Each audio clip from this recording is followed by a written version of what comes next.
Hello, everyone, and welcome to another exciting episode of The Aftermath. My name is Ian, and as always, I'm joined by Dylan. I'm going to come right out and say it. Right off the top. I messed up. I messed up. I let sleep get a hold of me. I had a very long day today. Yeah. It's been a pretty busy week for me, and particularly today was.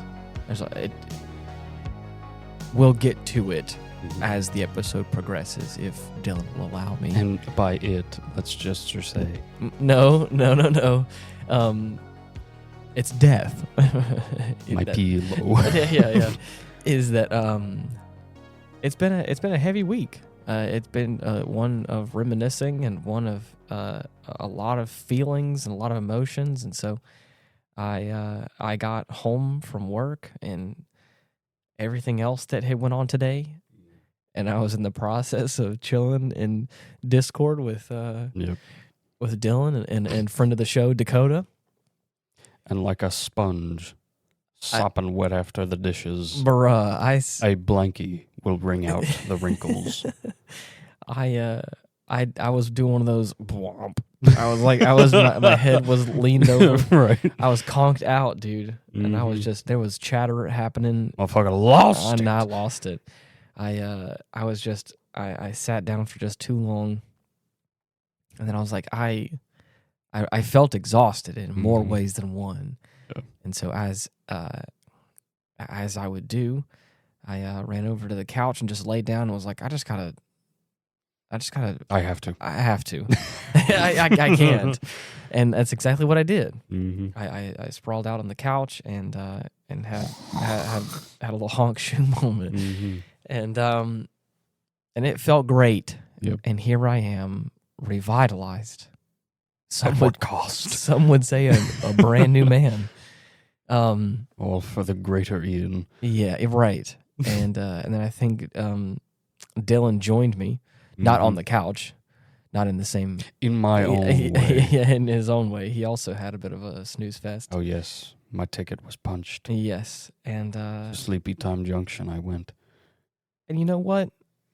I think that this... I hope that this episode touches somebody. Not inappropriately, yeah, mind not you. inappropriately, in a very in a very heavy way. Show me on the doll way. where the podcast touched you. Oh, please no. I hope that this episode finds somebody when it needs when they need it. Is what I guess what I'm trying to say in so many poorly articulated words. We hope that our yaps will be apt. Yeah, like I had said before, it's been a busy past few weeks for me, and I think I'm heading into the holiday season, so it's only going to get more busy, I think, as things progress along. Ugh. And so a lot of times whenever things like this happen in our life, we take a little bit of a conversation episode. We just kind of chat up. A lot of times it's about video games or about what we're playing or about what we're doing. Oh, dude. And maybe we can get to some of that. But I do have some things I wanted to talk about today. Some things that I wanted to get off my chest, and some things that, again, I hope affect somebody, or I hope that they can leave this. Well, no, not necessarily. As I had made mention earlier about the emotional side of things and the heaviness of it all, something that happened very recently was that a friend of mine lost her aunt, and they were pretty close.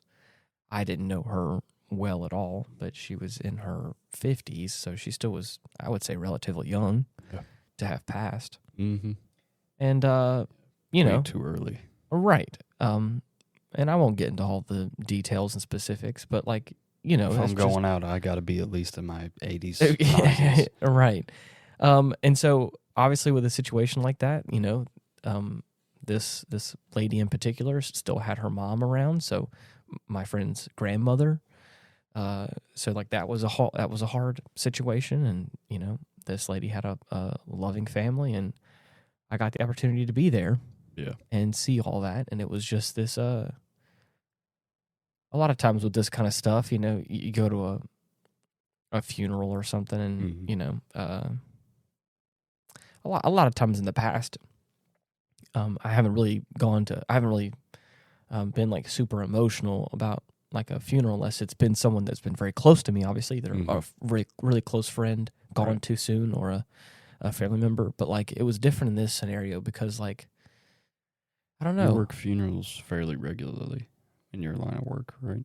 Sometimes it depends. So it's I don't know. It was just this time was different. I think because of where I'm at in my life, and as we continue with this episode some more, there's been other things that have been inspiring me. And so I think it's a combination of like being inspired and being in a great season of my life that this moment affected me, where I was like, I'm around this lady and my friend, again, like I said, who is her niece, and to see this lady's children. She had 3 children who were there that are all around my age range. So it's just like, it just hits a little closer to home. Like that could be my mom. We're in the same bracket, her kids and I, like, as far as like, chapter of our life, if you will. Yeah. And so like, and going to this church where the funeral was being held, there was a bunch of kids there for like this pumpkin patch thing that was going on. That was like a bunch of schools or whatever it was. I don't know all the details on it, but it was like to see one half of this like church be so alive with like young people, with like young children, preschoolers, absolutely brimming with mirth. Right. And I know it sounds funny whenever you look at it like that. But to see that like there's like families and children. I mean, there may be toddlers, pre-K or whatever that would be considered. Little shamblers. Respectively, little gremlins just running around having fun with pumpkins and all kinds of games and activities, like on one side, and then you have like the big, steeple sanctuary on the other side of this like church campus or whatever, and then to like actively have like this family mourning the loss of their mother. It was just this weird like yin and yang of like, two sides of the same juxtaposition, which was like so fascinating for me in this moment. Like I said, to be looking at life a little differently right now, and being very inspired by things that are happening in my life, and opportunities that are taking place, and things that are going on, and the fact that I am busy with good things. It's that kind of stuff where like I'm just having this like appreciation for all this, for like life in general. Yeah. Or I'm just like, man, good. Right. You have a mom who's gone to, or a woman who's gone too soon, who's a daughter, a mother, an aunt, a friend, and and then you have all these children that are also, like creating memories, and have their parents there with other people of this church that are putting on this event for them. It's like this awesome thing for them to like make memories as well with them, and it's just this. I don't know. It made me feel weird, in a cool way. And I've said this a lot about art and music and things like that. Is like a lot of times, as a person who I claim to be an artist in a lot of ways, whether it be music or graphic design or even podcasts, if you want to go that far. Yeah. I love art that makes me feel something. I love art that I can look at or listen to or like experience. And I'm like, oh, I feel happy. I feel sad. I feel disgusted even. It's like, that's art for, making me feel something like that. And it's just this like beauty of life that I'm seeing around me taking place, taking a step back physically on the church. Got a dose of the human experience. It's like got some appreciation for where I'm at right now. Yeah, exactly. I took a step back, not only physically at this church, but like emotionally as well. Where like you take a step back and you just look at what's going on. Mm-hmm. All this color, all this merriment, all this liveliness, right, and all this like gray, all this kind of black, like, and like it has to stop. No. But it's like, again, this church facility has like a graveyard across the street, and so it was this, again, like I said, we're outside. The weather right now for where we're at is beautiful, even at like starting to cool off, even at like 10, 11 o'clock in the morning, or like 11, 12 o'clock, whatever it was today.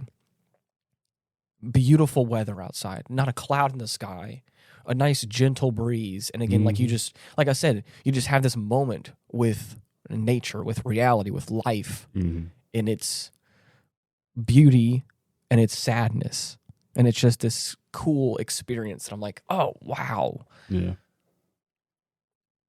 What a great. What was it? Bella Lyka said from Black Lagoon. Oh, yeah. Oingo Boingo said it best. No one lives forever. Yeah, dude. Yeah, dude. And it's it just makes me like I appreciate things, family, people, as I feel like moments like this should. You hate to say it, but sometimes like you don't really get all the people together unless it's for like a funeral or a wedding. When you get like the extended family to come out and everyone's at the same place at the same time. Feels like it's got to be a special occasion. You almost never think to get in touch with extended family, or at least I don't. Right. More often than not. Because and I don't feel like, at least not in our context or in our purview, like family reunions aren't really a thing. Yeah. At least not with my family. So I mean, I've never been a part of a big family that's really close. So I know like family reunions are kind of like that. Yeah. So if that's something that you guys get, you listeners get to have, that's like a really cool experience. Where like you may be thinking differently than us. Whereas for, like I said, around here for me, I don't feel like you get everyone around, friends and family and all that stuff, except for those events, which is sometimes kind of sad. Yep. But then like I said before, I feel like I try to appreciate these moments when they come, and it was really cool to see some people I haven't seen in a long time, and to be present with people that are grieving, and it's a delicate situation that can be a fine line. Yeah. Walked across a ranger's edge. So anyways, heaven or hell. I love that. Round one. But anyway, I'm saying all this because I made a comment jokingly last night to you, but I do still mean it, and I mean it across the board. Yeah. To all my friends. It's like, you start looking at upon the start of all of this for me, yesterday when I heard about everything and was getting all the details for what today was going to look like, as far as, the location and time and all that, the logistics of this funeral. I was sitting on the couch with you and we're going through Mass Effect 2. Yep. Which we'll hopefully get to at some point, if not in this episode, in a future episode for sure. Because I feel like I kind of want to dedicate time to talking about Mass Effect. Dude, there's so much. There's so much, and it's been so fun to have another game that we can just like sit down and kind of plow through, which has been really cool. But like I said, last night we're on the couch, we're chilling out. I'm having some dinner. You're playing through Mass Effect 2. We're kind of, we're cracking jokes and stuff. And as I'm sitting here and, looking over all the details for the funeral, I started, this is when like the start of that feeling took place, of the appreciation for life, of the appreciation for friends and that kind of stuff. And I was like, you just never know what someone's going through. You never know what's happening. You never know, there's been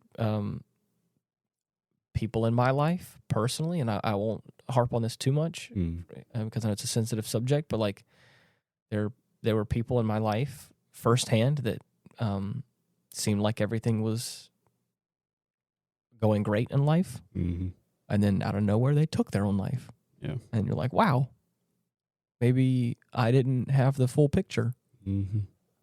What else? You never know. And again, I'm not to say this, not to say that I could have fixed it, but like you start to, for me, you start to think like, what kind of questions could I have asked? What more could I have, that kind of stuff kind of runs through your mind. I feel like anybody in that scenario. And so, like I said, as we're in this moment where we're a couple of friends eating pizza, playing video games, and having a fun time, I start to realize like, you just never really know what people are going through sometimes, and you need to appreciate the people around you that I think are your friends, your family. And I was like, I love you, Dylan. Yeah. I don't think I've said those words out loud and like intentionally, but like I mean that. Been a minute. Right. I could recall a couple of times sitting around the fire. Yeah. And it's like the same thing with like my brother. Like, I mean, my family, my other brother, I have two brothers, and I have my mom and my dad, and I get busy a lot of times, and I don't think I verbally, intentionally tell them that I love them. Yeah. And it's like that kind of stuff where you're like, I need to probably do that more. And it's like, and I understand that like that this is something you should do every day, but sometimes we get busy, sometimes we get caught up and we forget. And I hate to say this, and I'm not saying this is, I'm just gonna say it. For me, at least, sometimes it takes a moment like this to kind of to stop you in your tracks and make you realize that forever's not promised, and you or life happens, and like I said, you get distracted. Yeah, you hate to say it, but sometimes it is everyday malaise. You're right. There are things in life that I think shock us back to reality, and you're like, oh man, hey, it's kind of like a wake up call. I gotta lock the fuck in. Yeah, you're right. And maybe that's what this is for me in this season. It was just this moment where I was like, man, I feel like I'm continually having this revelation of like, I need to be more present with people. I need to be, especially whenever like we're hanging out, whenever we go out to like go get some drinks or like I have a friend of mine who's, venting or grieving and talking to me, like be present and like be intentional about like being a good friend. It's just, and I'm saying this not only to like to put it out there in the world, but just know that like I'm also saying this to myself. I'm not preaching to anybody else. What I'm not also, it's just to help internalize everything. Exactly right, because I'm in that same moment where like I get caught up in stuff and I don't think I'm like present with friends or with people. And it's just if this is that wake up call for somebody else, just be sure to reach out to somebody, especially like a friend that like probably is going through something. Yeah, be there, give them a hug, let them know that you love them, right, intentionally. So, I'm gun to their head. Yeah. You will accept my love. Are you okay? Yeah. You tell me when you're not okay, all right? You're fucking better. Yeah. See this? Yeah. But so right through the fucking noggin. But that's this week. And then last week I had the opportunity to see 21 Pilots for a second time with one of my best friends. And oh my God. Yeah. They killed it. They killed it. And then they just walked away. Yeah, not even left it to rot on the floor. Not even that. The funny thing is this is how crazy this group is right now. They released their new album Clancy. All 21 of them. All 21 of them. They released their new album Clancy last year. And then out of nowhere, they dropped like part 2 of it. The 22nd Pilot. They dropped the second one this year. And it's like a full length album. So like they had fucking sitting there. Yeah, right. Wow. And then so the first tour last year was the Clancy tour. And this is like the extension Clancy with like the new album. The Clancy-er. And so the funny thing is, you said like they just walked out there and killed it. They killed it, and then they brought back more, and they killed it a second time. Oh shit! So that's what I'm saying. Like this is what I'm saying. So it's like not only. I bet you thought we cleaned out that orphanage, didn't you? Well, we've got one more orphan to kill. I'm telling you, man, it was so cool. And again, like I said, being with a very close friend of mine, and the same friend that I went on the Clancy tour with. The second album's called Breach. So it's the Clancy Breach tour. So it's Clancy like is loose. Yeah, he was loose and he was wild on stage. Damn. It was so good. So anyways, with this like Breach tour kind of extension or second round, whatever you want to call it. The final bout. Yeah. Clancy Fatal Fury.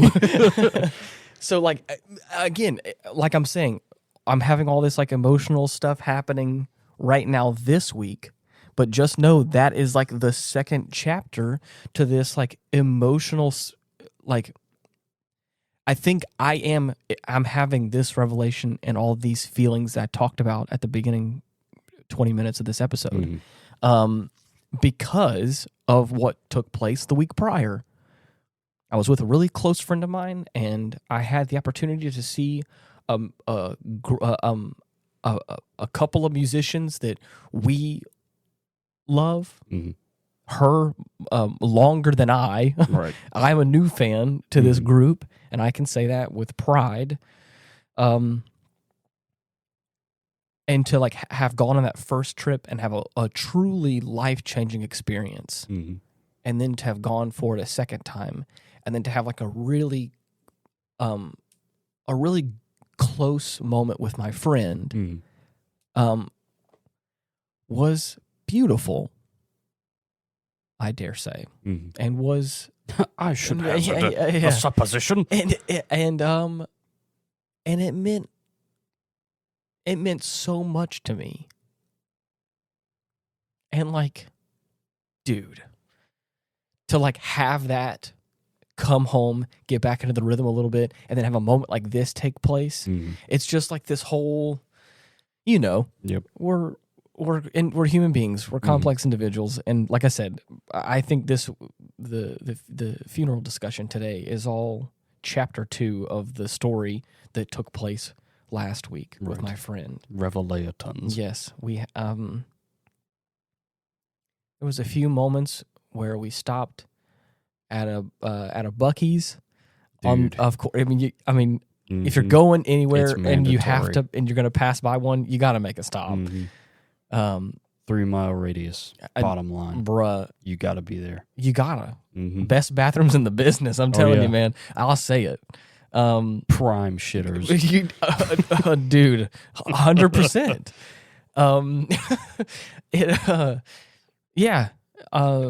We got some great food. We got a whole bunch. We just loaded up on all the snacks and goodies you'd imagine for our little road trip. And it was so nice to just like catch up because I haven't seen her in a while. And it was nice to catch up and have food and drink. I have always said this, and I will say it forevermore. Yeah. There is some magic that happens over breaking bread with somebody. Yeah. There's something I feel like humans throughout history have sat down and had food and drink together because there's something magical that happens around a table with people or a center console of a Nissan. Right. Be it a banquet table or a fucking dashboard with some crumbs on it. There's something magical that takes place there where you're able to talk with some friends and have this moment. And I don't know, man. It's just this, like I said, we're going out here to go see some musicians that we already know are going to rock the house down. Oh, yeah. To see him for a second time is like, and again, one after another. The Clancy tour that we went on was in September of 24. And this one was in October. So it's like, it literally has been like a little bit more than a year. Right. And we're seeing him again. I was like, man, hardly has that ever happened. Thank you, may I have another? Yes. I'll take round 2, please, for the second course. Mm-hmm. Also, I made tea for our special occasion. Oh, of course. For this. So it's Mm-hmm. when was the last time we had tea together? It's been a fucking while, dude. I honestly can't remember the last time. Yeah, It it's been. had to have been. I took one sip and I almost broke down. Yeah. almost crashed out. It's been too long. I think it had to have been whenever we were still watching Free Run that we may have made the last batch. Bruh, get out. Yeah. By the way, we got to get back. We do. We got to get back to all of that. Mm-hmm. Anyways, I digress. Right. So, there was a few key moments that I won't go into too much detail about that really touched me. Emotionally, there was a little. I had to clear because I saw you. Is that she got me a little trinket that probably doesn't mean anything to anybody else, but it was very sentimental to me, and it meant something. And it's that kind of stuff where it's like this little thing, these little gestures, a memento. Right, and the fact that like. She was able to see that I was going through something. I've been busy with work. I've been not very present, and even though it was only a couple days worth of a road trip there, I didn't realize how much I needed that until I was like halfway there. Yeah. And I was like, oh man, this is actually going to be really nice. To just like not think about anything. Yeah. Because I did all the pre stuff at work beforehand, Right. You get people set up with like, I'm going to be out of town for these couple days because we went like during the week. So I was like, I'm going to be out. Nobody talked to me. Yeah, right. Hey, here's all my stuff. Here's all your stuff. If you need anything, please don't email me unless it's an emergency. And even then, really second guess if you need to email me about it. If I see an email while I'm out there. Yeah. I'm going to not crash only out. will I not reply, as soon as I get back, I'm going to kill you. Yeah. Your desk is going to be flipped over. Right. No. Trash everywhere. So like, we're going out there, and I'm like, man, this is going to be so nice. Mm-hmm. And it was great to hang out with a friend and to talk and to vent about things that are going on in my life, and to also hear what she's going through and be there for her as well, and be intentional about like, I miss you. And I love you as a friend. Mm-hmm. And you are a great person. You are intelligent. You are capable. You got a whole bunch of stuff going on in your life, and you've got so many opportunities, and I am so proud of you. And to be able like to say that to them, it's very much like to say that, knowing that that's a response to them also saying it to me as well. Mm-hmm. That's the stuff that was hitting me hard. Yeah. Was to have this friend say, you are talented. You are talented and you are doing some great things. And it's like, I feel that, but then to have somebody say it, right, is when like another ballpark. Is when it, right, unprompted. Mm-hmm. Unprompted. We're just hanging out, and I'm showing off my things that I'm doing, and I'm interested and I'm excited, and because we're talking about it and it's relevant, and to have somebody appreciate that means the world. Yeah. And so we saw 21 Pilots, and if you would allow me for just a minute, I have I've known of 21 Pilots for a long time. They're a big band. I feel like everyone has heard their name, or their their 2 or 3 most popular hits. Right.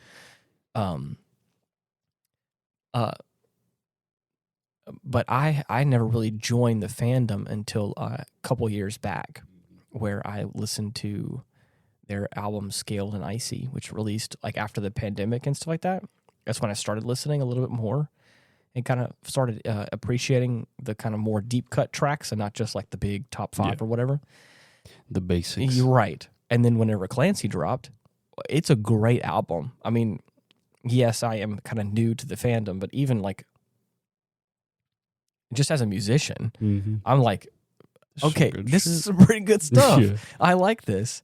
And then of course they continued with Breach, and I think Breach is like it's a continuation of Clancy in its own way, but it also has some great unique songs. I showed you a couple of them. A different sound than they've had in the past, and it's unique and it's fun and sounds good. It's talented. But more than anything else, they put on such a great show. Oh yeah. They do not lack for flair. Bruh. I talked about this last year. I think at some point I had said on this podcast that I wanted to like dedicate an episode to it. Yeah. Because I loved it so much. And I'm not going to say that's what this is going to be, but if you would allow me, I'm going to just gush for a second. Yeah. I have in the live music production, sound engineering business that I've been a part of, and event coordinating stuff. I have been a part of some very high budget shows, behind stage, front of house, all the the different areas. I've been a part of some really, really cool stuff. Big stadium venues, little concert halls. Each end of the spectrum. Yes, all the lights, smoke. Oh yeah. Some pyrotechnics every now and then. Yeah, all the mirrors. Yeah. Right. The smoke and mirrors. Yeah.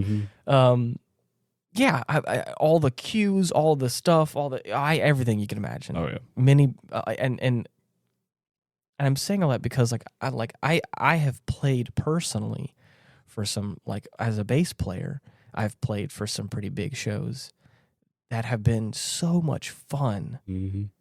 And have been entertaining, which I think that's such a key thing that I feel like musicians sometimes,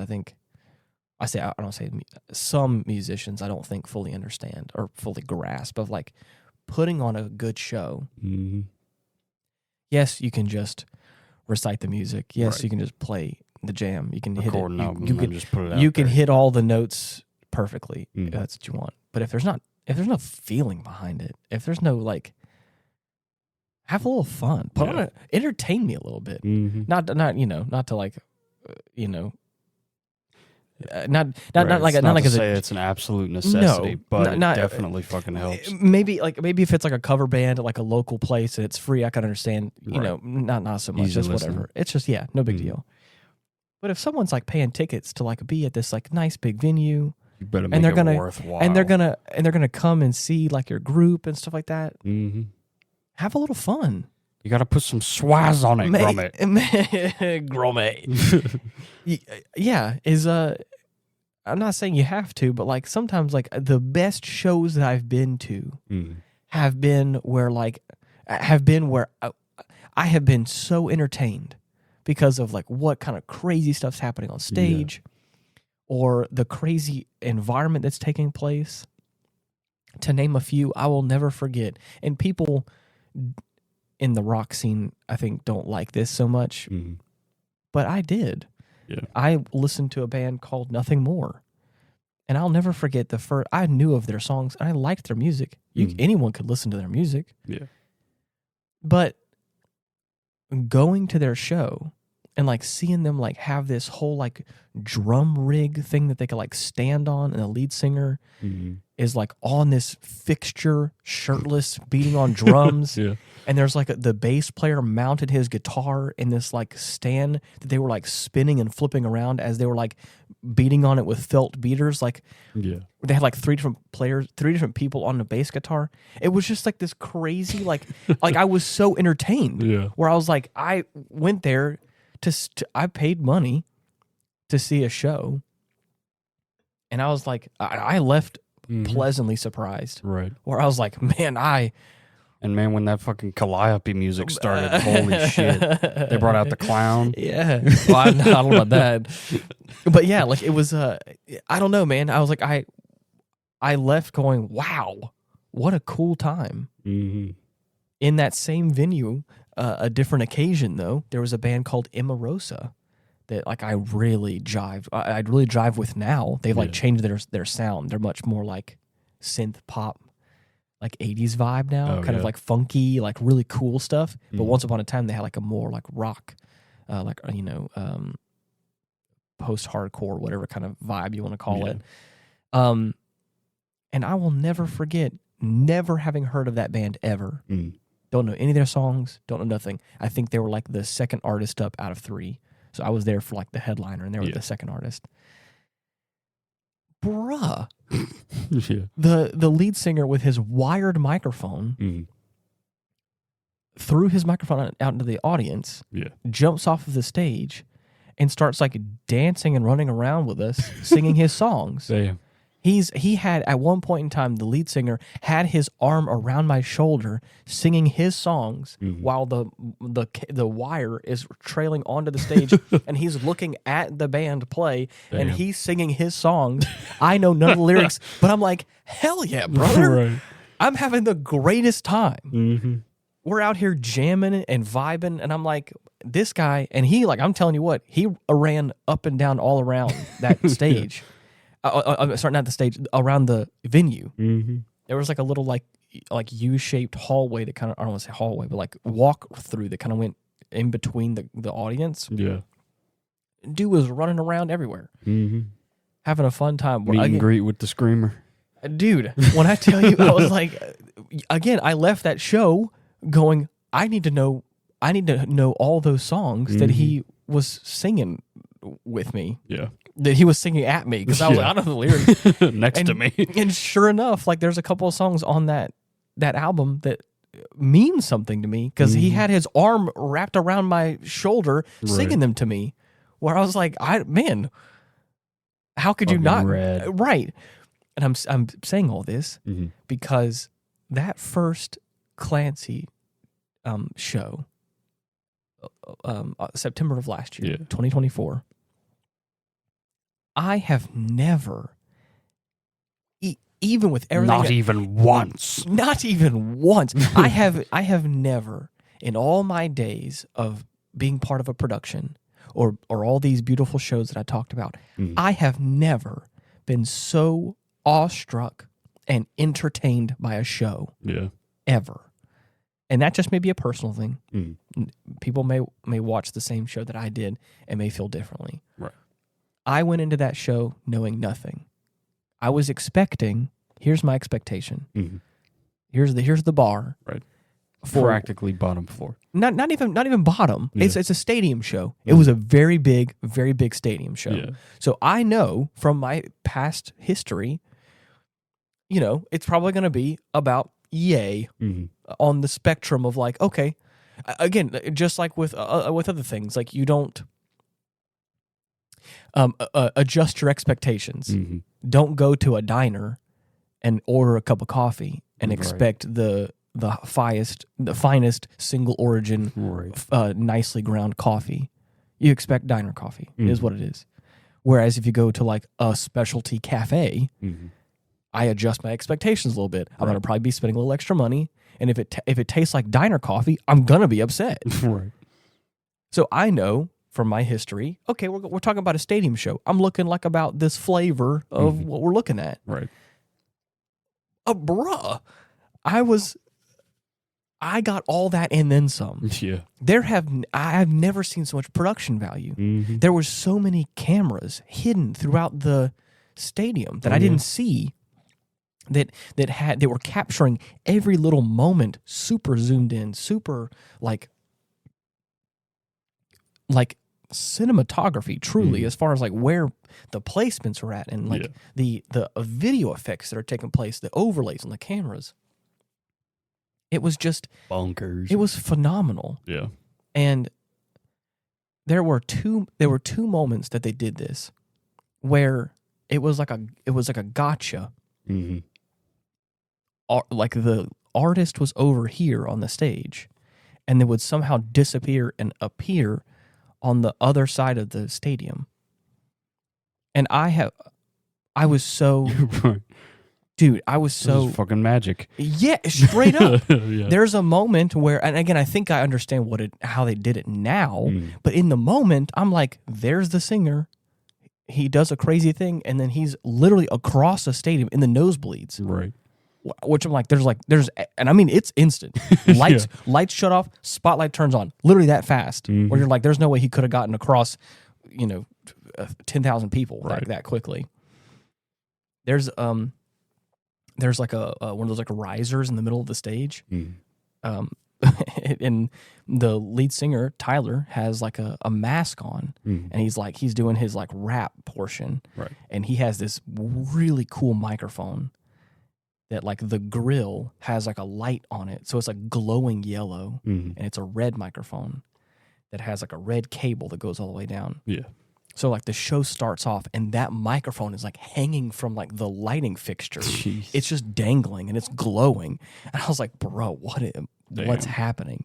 He walks in there and like flicks the cable around and starts running around with this microphone. And he puts it over his neck, and he's just like, it's just this. It was so entertaining and cool while he has his like Clancy mask on. It's just his like almost like a ski mask. He has just his eyes, like the kind of like oval around his eyes, taken out. And then at the very end of the song, he like puts the microphone away, and then in that like the riser that like you know how sometimes artists will like rise out of the stage. It's all the way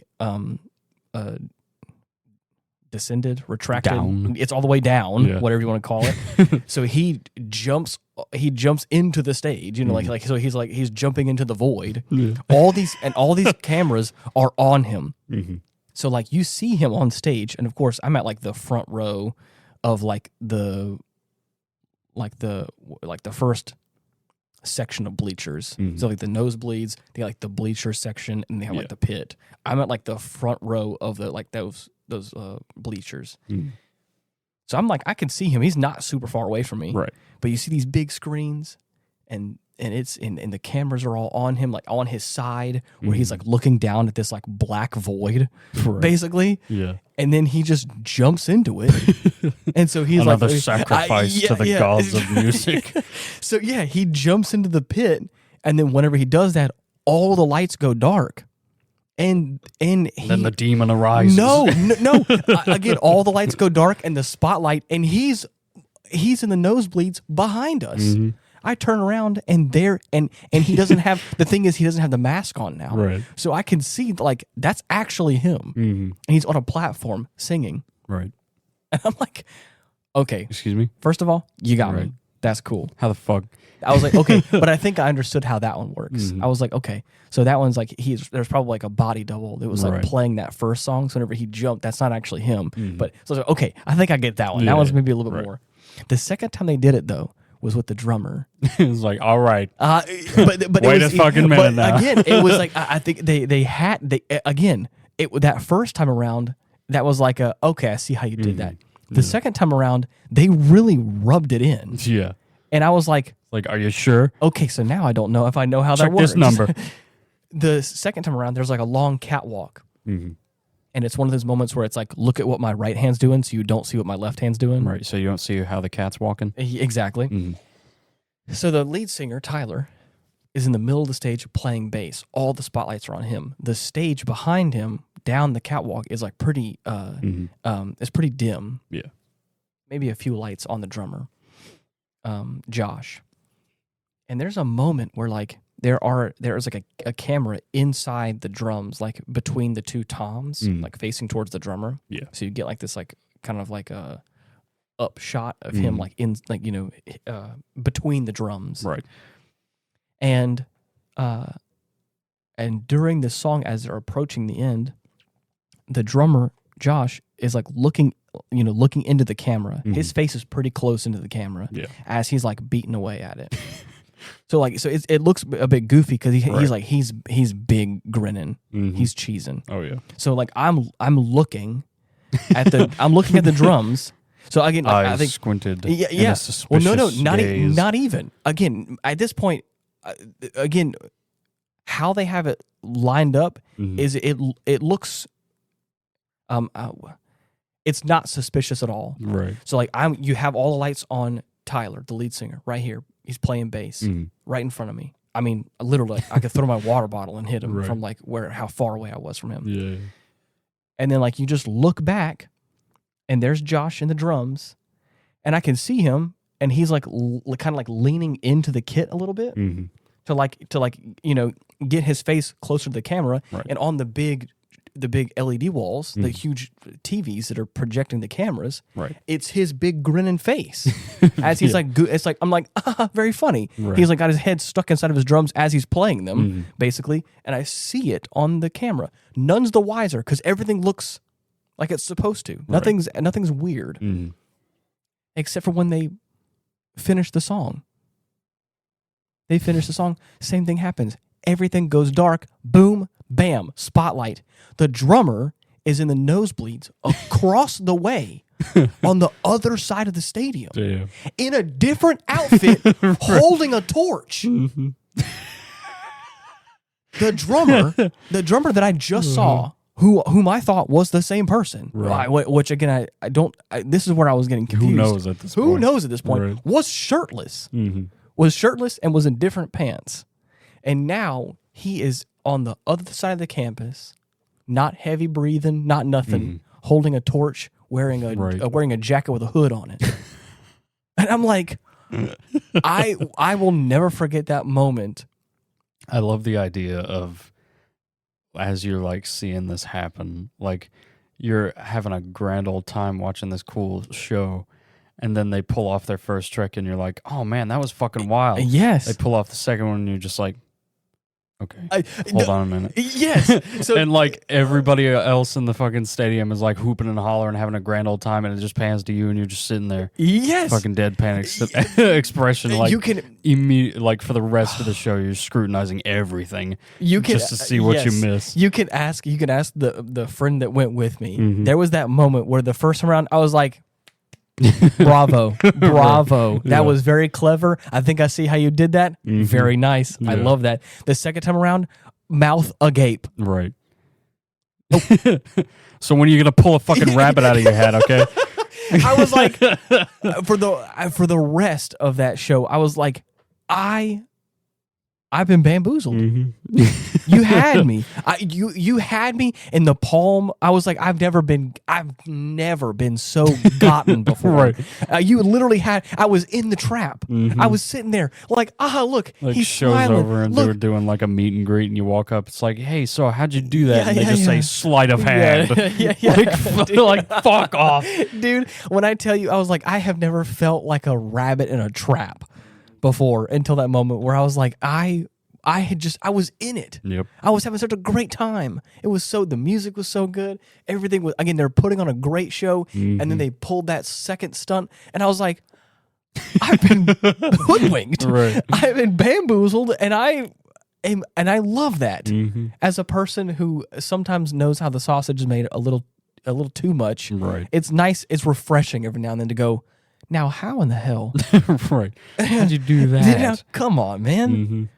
And then again, like there's also so many other like rigging things that like 21 Pilots, for those who don't know, ever since their Blurry Face album, which I think was released, 2010s.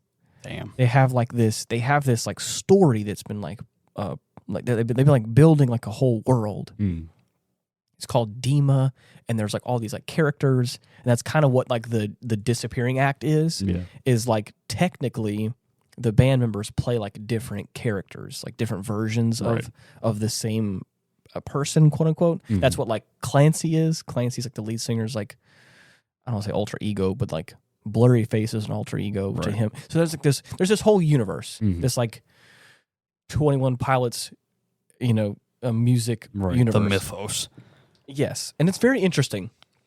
It's a whole world. It's just like a story. And so like the shows have all that iconography, have all that like story stuff built in, and like this quote unquote world or city that they always refer to. There's like the centerpiece of it is like these like tall like pillar buildings. It's like their capital or whatever it's considered. And there's a moment in the show where like the LED wall like lifts and parts move away. And like there are these like massive pillars. These massive like, I mean, they're huge. Yeah. These like towered pillars that is like the capital, quote unquote, like towards the end of the show, in between one of those moments of like true darkness, and they start moving things around. like the towers appear. Yeah. And you're like, now how in the world? Where were those hidden at? Because I don't. They must have been like retracted into the ceiling, and there's like 4 or 5 of them that are all like bundled together, and they're all cylindrical, and it's just this cool thing where again, it all happens very quickly, and then I'm looking at this whole new setup, dude. The LED walls that surround it during one of the songs, there's like a Ferris wheel that's taking place. It's all like skeletal remains of the animals. Jeez. So it's kind of creepy and scary because it's all red and dark, and it's and it starts moving, and because because the LED walls are the entire backstage, it's many feet tall and many feet wide. So as this thing is moving, it feels like the whole stage is moving almost. Damn. Behind them because it's so high res. Big. And like I said, you're looking at the skeletal I don't want to say fossils, but you're looking at the skeletal structure of a horse or something that's on this merry-go-round. I think I said Ferris wheel. I meant merry-go-round. I just as I said it, I was like, one of them horizontal Ferris wheels. Yeah, you know what I mean. One of them ridey ones. Oh man. But then funny. But as the song gets more hyped and more crazy and big, the merry-go-round stops and it starts kind of malfunctioning and going backwards really fast. Oh, God. And then as it's doing that, there's fire taking place. Damn. And then when I tell you there's this I guess trough of fire, literal fire that's behind it. It's welcome to hell. Yes. Yeah, it feels like that where it's oh shit. So as the song's getting more hyped and more crazy, the visuals behind it are also taking place. It's so good. And this is all from the last year. So to come back again for a second time for Breach, and they hit all those high points, not verbatim. Right. They did things differently this year, but they still had they had this really cool moment where he's okay, whenever I say this, whenever this hit happens, I want everyone in a wave to go down and sit.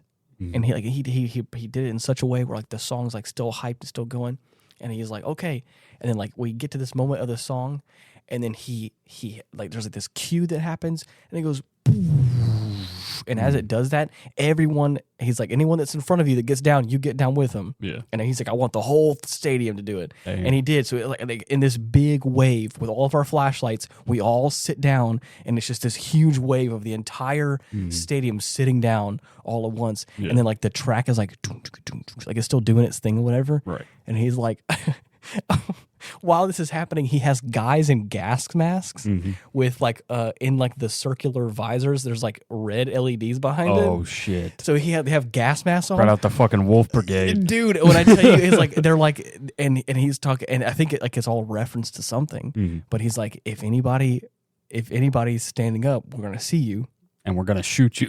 well, no, and they have cryo cannons. What? Yeah, they have the CO2 cannons, the big ones. Yeah, on a stage, how they'll have the CO2 cannons like that. They have some that they mount on their back. You can have an actual thing. So you see on either side of him on stage, you see these menacing figures holding these CO2 cannons, these big cryo cannons we call them. Dude, and then of course there's this one person, I'm not sure if he's in the audio, if he's a plant or not, right. But as everyone's doing it, one person in front of us is still standing, and the lead singer just goes, "You." And no fucking way. Dude, and then when I tell you, the guys jump off the stage and they tear him to shreds. And then I'm telling you, the song picks back up and goes, and he's and then he's I think that was part of the cue. He's whenever he's okay, everyone get up, and it was everyone stands up, kill the bastard, and then they start, the guys with the cryo cannons. There's more that I think are already in the audience that we didn't see. Fuck, it was an ambush. So in the pit in front of us, they're just like it's almost like a fire extinguisher, killing people left and right. But they're blasting it in the air, and they're blasting it around everyone, all that kind of stuff. It was so. It was That's so cool, hilarious. dude. And again, it's all part of this like narrative, this whole story that Right. got going on. It all means something, but it's like, damn, it was just so fun and entertaining. And my friend I keep referring to, Mallory, she got a picture of me after the Clancy show, and I love it. It's not the most flattering image of me. Paul but against something fierce. Huh? Dude, no. It's literally in. We stopped by the hotel room, and I'm on my bed, and look, dude, this was literally me after the show. Yeah. Damn. I'm laid, sprawled out on the bed, and I just have the expression of like I was entertained. It was very beautiful, and I loved it. So yeah, I'm telling you all of this, and I swear it all circles back around. I have at the end of the Clancy show last year, I was so inspired. I am a musician. I have not made my own music. I've mostly played for other groups. I've mostly done cover stuff. Music has been such a big part of my life. And I think on this show specifically, for anybody who has listened to this show for any length of time. You already know. Yes, I can talk ad nauseum about music and about emotion in music and music and cinematography and all that stuff. It's so... No matter what interest and what hobbies and what things that I've done in my life, music has always been one of those things that I've come back around to and has been such an integral part of my life. And after big shows like this, I have you come away with a certain level of inspiration where you're like, wow, that was so cool. Man, that was so interesting. I want to practice harder. I want to learn how to do this. I really loved this song. How do they do that lick? How do they, whatever, like these kind of things. Or at least that's how I work. I go to a big show and I'm like, ooh, now I want to try this out. I want to try and play this. I did that with the Clancy show. I came back home from that and went and told myself, I gotta do better. Yeah. Not to compare myself to them at all, but like that is the potential. Oh yeah. That is art. That was art in so many different ways, in the storytelling, in the music, in the costume design, in every facet. There were so many people behind that made that happen. All the cues, all the lights, the pyro, the cryo, everything. It was the like casualties. Yeah, everything. it took us all. Right.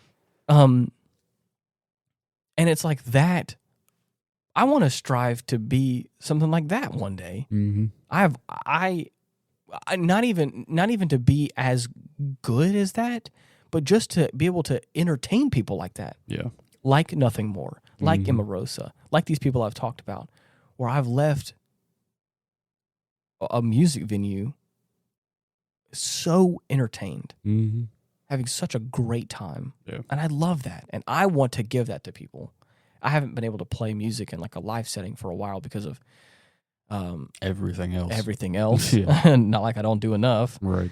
But I'm in a good chapter in my life where like I was inspired last year to hit the grindstone and do better. And I have. I've practiced a whole bunch. I got myself some new toys, some new bass pedals. I got myself some other like little like quality of life things for my bass that like I probably don't quote unquote need, but I really wanted. Yeah. And I have a really nice sound.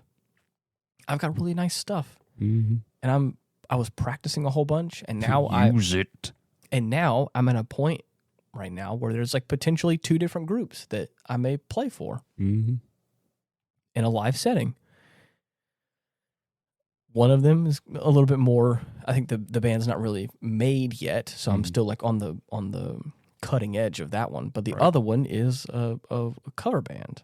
that I think really wants my expertise Mm. potentially, which is fun. Yeah. And I could have that ability to play music, entertain people, which I think is cool. I think that's fun and exciting.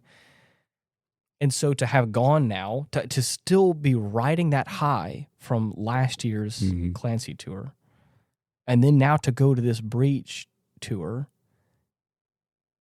and like the flame was still lit, and then to just to go back at it again and see more new things, to be more inspired, and to be surrounded with other people that are so invested in this like space and in this story, this art. Yeah.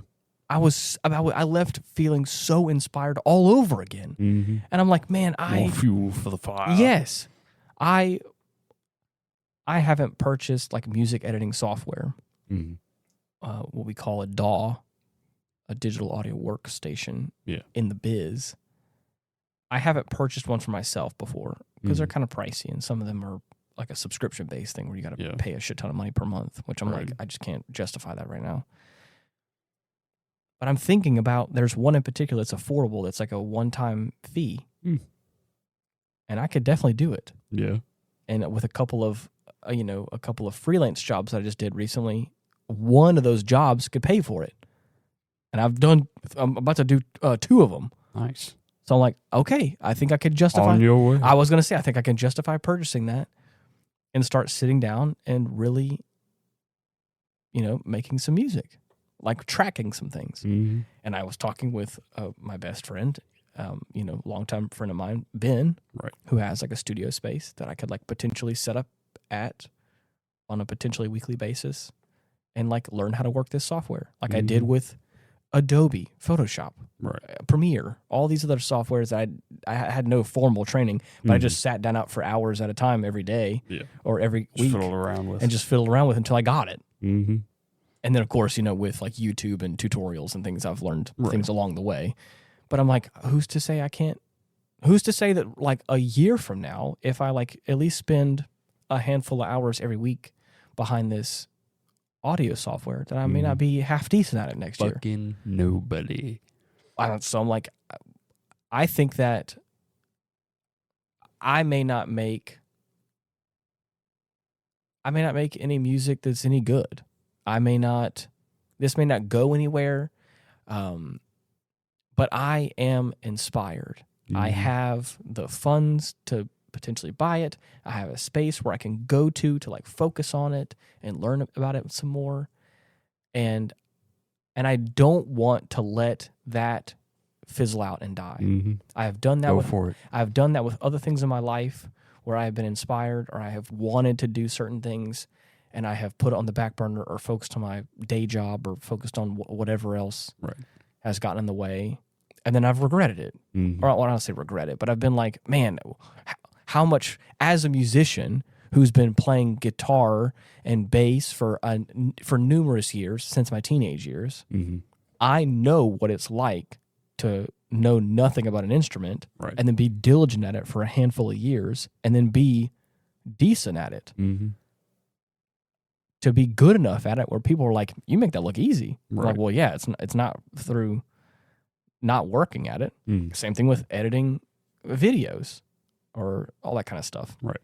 I have done it for years and I have a lot of checks and balances in place to where I make it look easy. Because I have messed it up 100 times before this. And so that's what I'm saying is like, I don't think I regret it, but I sit here thinking like, man, where could I be right now if I started working on that software 10 years ago? Yep. That's where my mind goes from like, I could be really good. But just like I think it's an old Chinese proverb or it's an old proverb somewhere, I could be wrong. If you want a tree for the shade, if you want a tree at all, the best time to plant it was 20 years ago. The second best time is right now. Yep. And that's what I don't know who said that or what that is from. I'm going to go ahead and do it. Yeah. And I have 21 Pilots to thank for that. I know they probably will never hear this or they will probably never It will never touch their, never hit them at all. Not even a sideways glance. And that doesn't matter. But I still want to say, at least if at least one of the 21 Pilots just took a shine to me. If any fans of the 21 Pilots hear this, just know, like, I've only been a new fan to this group for probably the past 3 or 4 years now. Mm-hmm. I don't lay claim to anything, but just know that I've made a hell of an impression. It's made a very big impression on me in a very big way, in numerous ways. I'm now taking a lot of stuff that I've learned from behind the scenes stuff that I've seen of them. I'm taking it and bringing it into my real world. In my job, in my like live production career. And I hope, like I said, I may not make any good music. I may not make any music at all that's probably worth anything, but I want to get good at working this software because maybe one day I could potentially produce a song for a musician. I could make something with another musician, collaborate, or who knows, I could be heavily inspired again, just like I am right now, by life, however fleeting and beautiful some aspects of it may be. I may be inspired and I may make some really cool music. And maybe that would be cool too. I don't know. I'm multifaceted. I am not putting a lot of expectations on myself for this. I'm just going to go with the punches while I'm still inspired and while I still have this desire that I've had for a long time to do this. I don't think it's going to change anything else as far as this is concerned, but life is short. Follow your dreams. Oingo boingo. Do it. And that's, So like I said, this, after having gone on that tour, coming back home, getting back into the rhythm, and then having this very tragic situation happen in my life, it just feels like it's one thing after the next. It's these dominoes that are hitting where I'm like, I came home and was considering it. I had these like freelance jobs that gave me a couple extra bucks on the side. So it's like it's not affecting my my paycheck. Right. My bills are paid. Everything else is all taken care of. This is all supplementary income. Right. And like I said, out of the 2 jobs, one of them can cover it all together. So it's like that kind of stuff where I'm like, I'm here, I'm inspired, the money's here. Today was a very emotionally draining situation on top of everything else. And it's just like, man, I don't know. I feel that fire burning and I gotta keep making it work. So use it. That's all I wanted to talk about. What are we at right now? We're at an hour and 7. Fucking hell. Yeah. Damn. So, I had a feeling this was going to happen. Yeah. I really had a lot to get off my chest. So That's a whole episode. Yeah. For anybody at home that wants to also let us know how, or if you feel this way, or if you are, if you have a strong inspiration or a strong inspiration or strong push in your life, or whatever, we got comment sections where you can leave us with that. Specifically, I've been looking a lot at the YouTube channel. If you type in @Hindsight Studios in the search box, or at the end of youtube.com / be there. @Hindsight Studios, you can find our channel where you can subscribe. Be sure to like all the videos. And that's where you can leave those comments for us. I think we also have it on Spotify, but I usually check the YouTube a whole lot. Right. And then I'll do this little plug here at the end too. Ethan did his. I'm telling you, I knew it was going to be long, but 2 hours and 20 minutes. That's his entire conversation. Straight yapping. Yeah, where we talked about his trip to Kilimanjaro. What a great episode that was. Easily one of the best. I had such a great time. I haven't laughed that hard in a while. So please go check that out because I know that would mean a lot to him. Oh yeah. Is there anything else you want to touch on? I feel like we need to carve out like a dedicated episode for Mass Effect. I agree 100%. like I said, I knew that this one was probably going to take up a majority of it, if not all of it. Right. And I was like, but I know we are approaching the tail end, or I guess probably, what would you say, the second half of like the midpoint. Okay. For Mass Effect 2. Yeah. We finished 1. We're halfway through 2, Mm-hmm. and I don't know. Do you want to wait until we get through 3, or do you want to try and catch up at 2? And we'll wait till we finish 3. Okay. Yeah, I think that'll be a nice conclusion. End of a trilogy. Yeah. So look forward to that, because that'll be fun. I'm excited about that. Yeah. I've been enjoying it so far. Good. But until next week, truly, thank you so much for listening. It really means the world to me. Mm-hmm. Until next week, See you. bye-bye.